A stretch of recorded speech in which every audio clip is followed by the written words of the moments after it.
This video will guide you on how to configure the 922S5 proxy in ixBrowser. Step 1. Obtain proxy information. First, open the 922S5 client and go to the port proxy interface. Click on the filter. Select the country/state/city and other criteria for the IPs you need. And click Confirm to get a list of IP addresses for the target area. In the refreshed IP list, select an IP address.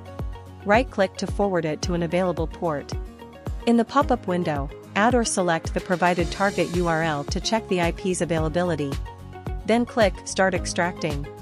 When the IP status bar below shows success, click on the port forwarding list at the bottom. Find the extracted IP, and click the Copy button on the right. Step 2. Configure the proxy in ixBrowser. Open ixBrowser. Click Create Profile.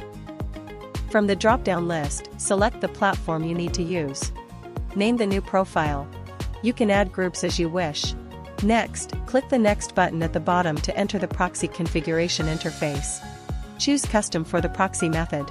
Then select the proxy protocol from the drop-down list. The 922S5 proxy provides HTTP, HTTPS, and SOCKS5 proxies. Enter the copied proxy host and port information. Then click Proxy Detection to test the connection. If your proxy is valid, you will see the specific IP information and geographical location. Next, you can configure other aspects of the browser. Once everything is set up, click the Create button at the bottom to save the browser profile. Click Open to see that the YouTube has automatically changed the geographical location. That's all the steps for configuring the 922S5 proxy in ixBrowser.